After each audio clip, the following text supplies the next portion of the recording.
ድንገት እንደ ኤሌክትሪክ የሚነዝር ነገር መላ አካላቴን ያርገፈግፈውና ያንቀጠቅጠው ጀመር። ልክ በፒትስበርግ እንደሆነው አይነት። ልዩነቱ ያኔ በፒትስበርግ ዛሬ ደግሞ በቶሮንቶ ከተማ በሚገኘው በወላጆቼ መኖሪያ ፎቅ ውስጥ ባለው መኝታ ቤቴ ውስጥ መሆኔ ብቻ ነበር። ጊዜው በጣም የመሸ ቢሆንም እኔ ግን በእግዚአብሔር መንፈስ ኃይል ተሞልቼ ከፍተኛ ንቃት ላይ ነበርኩ። በዚህ ሁኔታ ውስጥ ሆኜ በድንገት በክፍሌ ውስጥ ተገኘ። ሕይወቴም ላይመለስ ተለውጦ ቀረ። ወዳጄ፣ በዚህ መጽሐፍ ውስጥ የማካፍልህን ቁም ነገሮች እስከተገበርክ ድረስ ያንተም ሕይወት ይለወጣል። ሕይወቶ በሰማያዊ ረሃብ እንዲሁም በእግዚአብሔር መገኘት እንዲሞላ ይፈልጋሉ? እንግዲያውስ ይህንን ቪዲዮ እስከ መጨረሻው ይከታተሉ። በ1973 ዓመተ ምህረት ታህሳስ ወር ላይ መኝታ ቤቴ ከሚገኝበት ፎቅ ላይ ሆኜ ለጥቂት ሰዓታት ሰምቻቸው ከነበሩት ሐሳቦች ጋር እየታገልኩ ነበር። ጠንካራና በሚስጥር የተሞሉ ሐሳቦች። ግን ከዚህ ቀደም እንዴት አልሰማኋቸውም? ከማለዳ ጀምሬ እስከ ምሽቱ 5 ሰዓት ድረስ በሥራ ተወጥሬ የቆየው በመሆኑ ሊደክመኝ ይገባ ነበር። ነገር ግን አእምሮዬ ሕይወቴን ባናወጠው ቀኔ ውስጥ በነበሩ ክስተቶች ተሞልቶ ይናወዝ ነበር። ጓደኛዬ ፒትስበርግ ወደሚገኘውና በጥቂቱ በማውቃት የፈውስና የወንጌል አገልጋይ ወደሚመራ ጉባኤ ወስዶኝ ነበር። የአገልጋዩዋ ስም ካትሪን ኩልማን ይባል ነበር። በፒትስበርግ ጉባኤ ላይ ያየሁት የሰማሁትና የተለማመድኩት ልምምድ ከዚያ በኋላ ያለውን ሕይወቴን ሙሉ በሙሉ ቀይሮታል። ከአንድ ወይም ከሁለት ዓመታት በፊት ወደ ጌታ መጥቼ እና በትምህርት ቤት ጓደኞቼም ስለ መንፈስ ቅዱስ መነቃቃት እንቅስቃሴ ነግረውኝ የነበረ ቢሆንም በመንፈስ ስለሚመራ የሕይወት ዘይቤ ግን በጭራሽ ሰምቼ አላውቅም ነበር። ተስፋ ቆርጬና መንፈስ ቅዱስን ተርቤ ነበር። ነገር ግን ነፍሴን ሊጠግን የሚችል በቂ የመንፈስ ስንቅ ለማግኘት ተቸግሬ ነበር። ያቺ የእግዚአብሔር ሰው በዚያን ቀን ምንድነው ስትል የነበረው? እንደገና ተመልሼ የመንፈስ ቅዱስ ምስጢራዊ ኃይል በሚል ርዕስ የሰበከችውን የካትሪን ኩልማንን ስብከት ማሰላሰል ጀመርኩ። ነጭ ዘርፋፋ ቀሚሷን ለብሳ መድረኩ ላይ መንሳፈፍ በሚመስል አኳኋን ስትንቀሳቀስና ስትፈስበት የነበረችው እንግዳ እመቤት የፈጠረችብኝን ተጽዕኖ አስታወስኩ።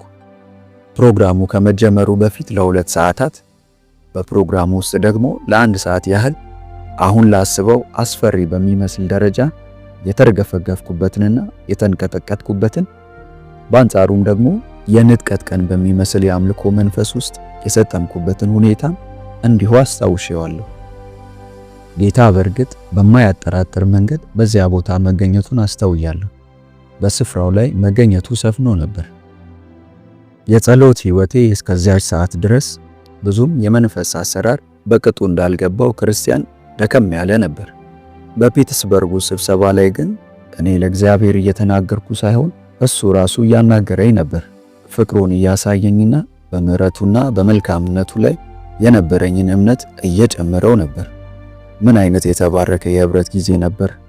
ከጥልቁ ህብረት ውስጥ ነቅቼ ወይዘሪት ካትሪን ኩልማን ወደ ነበረችበት አቅጣጫ በማይበት ሰዓት ፊቷን በእጆቿ ሸፍና እያለቀሰች ተመለከትኳት።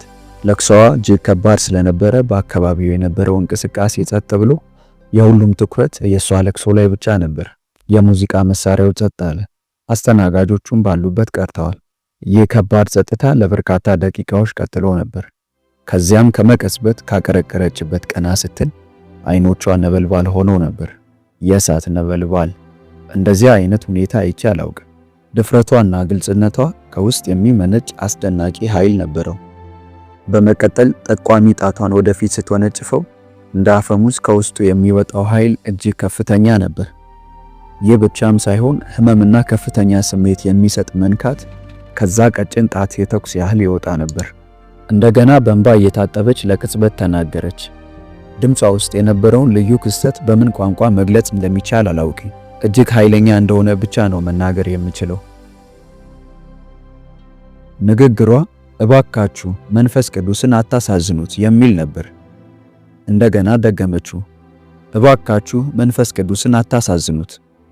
ምንም እንቅስቃሴ ባልነበረበት ወቅት ጣቷ በቀጥታ እኔ ላይ አነጣጥሮ የነበረና እያናወጠኝ የነበረ ቢሆንም ምንም አይነት እንቅስቃሴ ከማድረግ ተቆጥቤ ነበር። እርግጠኛ ነኝ ሌሎችም እንደኔው አይነት ስሜት እየተሰማቸው ነበር። በለቅሶ ሳግ ውስጥ ሆና አልተረዳችሁኝም ስትል ቃላቶቿ አየር ላይ የቀሩ መሰሉ። አክላም የኔ የምለው እሱ ብቻ ነው አለች። የምትናገረውን ሙሉ በሙሉ ባልረዳውም እያንዳንዱን ቃል ግን እንደ ውሃ እየጠጣሁት ነበር። ቀጠለች፣ እባካችሁ አታሳዝኑት። የኔ የምለው እሱ ብቻ ነው። እባካችሁ የምወደውን አታሳዝኑብኝ። ከጥቂት ደቂቃዎች በኋላ አሁንም ቀጭን ጣቷን ወደ እኔ ቀስራ በዚህ ዓለም ካለ ከማንኛውም ቁስ አካል የበለጠ እውን ነው፣ ከናንተ እውነታ ይልቅ እውን ነው። እኛ ክርስቲያኖች ወደ መገኘቱና ቅባቱ በምናደርገው ግስጋሴ ውስጥ ምን ጉዳዮች ላይ ትኩረት ማድረግ እንዳለብን ለማሰላሰል ስል ይህን ታሪክ ነግሬያችኋለሁ።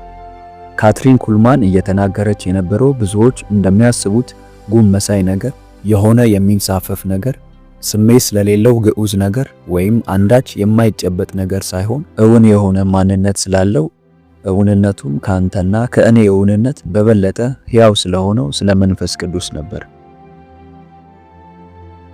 መንፈስ ቅዱስ ቋሚ ማንነትና ባህሪ ያለው አምላክ ነው። በፍጥረት በማዳን እና ኃይልን በመስጠት ሥራ ውስጥ እኩል ድርሻ ያለው የማይከፋፈለው የሥላሴ አንዱ አካል የሆነ አምላክ ነው። ይህን እውነት በፍጹም መዘንጋት የለብህም። በዚያ በቶሮንቶ የታህሳስ ቆይታዬ ባረፍኩበት ክፍሌ ውስጥ ሆኜ ሳስብ የነበረው ካትሪን ኩልማን የነበራትን አይነት ልምምድ እንዲኖረኝ ነበር። አለኝ የምለው እሱ ብቻ ነው ስትል ምን ማለቷ ይሁን? እኔም የፈለኩት እሷ የፈለገችው እሱኑ ነው። በዚያው ምሽት እንድጸልይ ውስጤን የሚጎተጉት ስሜት የሆነ ሰው በጉልበቴ እንድንበረከክ የሚጎተጉተኝ እስኪመስለኝ ድረስ ከፍተኛ ግፊት ተሰማኝ። በዚህ ወቅት አድርጌ በማላውቀው ሁኔታ ለመጀመሪያ ጊዜ ከአንደበቴ የወጣው ቃል መንፈስ ቅዱስ የሚል ነበር። አሁን ላይ ሳስበው አስተሳሰቤ ቢገርመኝም በዚያ ወቅት መንፈስ ቅዱስ አሁን የገባኝን ያህል ማንነት እንደነበረውና ከሱ ጋር ህብረት ማድረግ እንደምችል አላውቅም ነበር። ከአብና ከወልድ ጋር ብቻ ነበር ግንኙነቴ።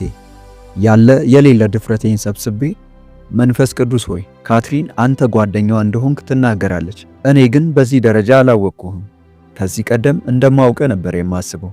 ከዚያ ፕሮግራም በኋላ ግን በትክክል እንደማላውቅ ተገንዝቤያለሁ። ያወቅኩ አልመሰለኝም። ላገኝህ እችላለሁ? እውነት ላገኝህ እችላለሁ ብዬ ጠየኩት። መልስ የለም። አይኖቼን ጨፍኜ ራሴን ስጠይቅና ስጠራጠር በነበረ ሰዓት ድንገት እንደ ኤሌክትሪክ የሚነዝር ነገር መላ አካላቴን ያርገፈግፈውና ያንቀጠቅጠው ጀመር። ልክ በፒትስበርግ እንደሆነው አይነት። ልዩነቱ ያኔ በፒትስበርግ ዛሬ ደግሞ በቶሮንቶ ከተማ በሚገኘው በወላጆቼ መኖሪያ ፎቅ ውስጥ ባለው መኝታ ቤቴ ውስጥ መሆኔ ብቻ ነበር። ጊዜው በጣም የመሸ ቢሆንም እኔ ግን በእግዚአብሔር መንፈስ ኃይል ተሞልቼ ከፍተኛ ንቃት ላይ ነበርኩ። በዚህ ሁኔታ ውስጥ ሆኜ በድንገት በክፍሌ ውስጥ ተገኘ። ሕይወቴም ላይመለስ ተለውጦ ቀረ። ወዳጄ፣ በዚህ መጽሐፍ ውስጥ የማካፍልህን ቁም ነገሮች እስከተገበርክ ድረስ ያንተም ሕይወት ይለወጣል።